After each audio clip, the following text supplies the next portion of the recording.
2026 সালের বর্তমান তথ্য অনুযায়ী কাতারে বাংলাদেশিদের জন্য কাজের ভিসা বন্ধ নয়, বরং পুরোপুরি খোলা রয়েছে। মাঝে মধ্যে ভিসা বন্ধ হওয়ার কিছু গুজব সামাজিক যোগাযোগ মাধ্যমে ছড়িয়ে পড়লেও প্রবাসী কল্যাণ মন্ত্রণালয় বারবার নিশ্চিত করেছে যে কাতারের শ্রমবাজার বাংলাদেশিদের জন্য উন্মুক্ত। কাতারের বর্তমান কাজের অবস্থা এবং ভিসা সংক্রান্ত গুরুত্বপূর্ণ আপডেটগুলো নিচে দেওয়া হলো। ভিসার বর্তমান অবস্থা। ভিসা খোলা। বাংলাদেশ থেকে নতুন কর্মী নিয়োগ এবং ভিসা ইস্যু করার প্রক্রিয়া স্বাভাবিকভাবেই চলছে। গত 1 বছরে 1 লক্ষেরও বেশি বাংলাদেশি কর্মী কাতারে গিয়েছেন। ফ্রি ভিসা নিয়ে সতর্কতা। কাতার সরকার বা বাংলাদেশ সরকার স্পষ্ট করে জানিয়েছে যে ফ্রি ভিসা নামে কোনো ভিসা নেই।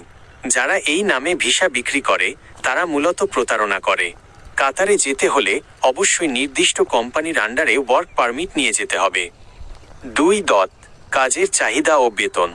বর্তমানে কাতারে নিচের পেশাগুলোর বেশ চাহিদা রয়েছে: নির্মাণ শ্রমিক, কনস্ট্রাকশন ওয়ার্কার্স, সিকিউরিটি গার্ড ও ক্লিনার, ড্রাইভার, ভারী ও হালকা যানবাহন, ইঞ্জিনিয়ার ও টেকনিশিয়ান, ইলেকট্রিক্যাল, সিভিল, মেকানিক্যাল, আতিথেয়তা বা হোটেল সেক্টর, হসপিটালিটি।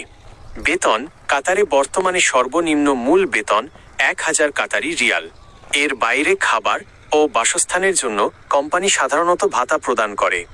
3. নতুন কিছু নিয়ম ও সুবিধা। ফ্যামিলি ভিসা এখন শুধু কাজের ভিসাই নয়, নির্দিষ্ট শর্ত পূরণ সাপেক্ষে প্রবাসীদের পরিবারের জন্য দীর্ঘমেয়াদী ফ্যামিলি রেসিডেন্স ভিসার সুযোগও সহজ করা হয়েছে।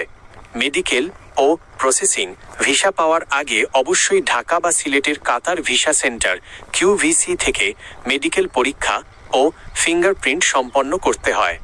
পরামর্শ: কোনো দালালের খপ্পরে না পড়ে সরাসরি অনুমোদিত রিক্রুটিং এজেন্সি বা সরকারি মাধ্যম BMET ব্যবহার করে ভিসার আবেদন করা সবচেয়ে নিরাপদ।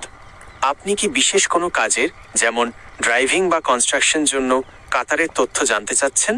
জানালে আমি আরও বিস্তারিত বলতে পারি।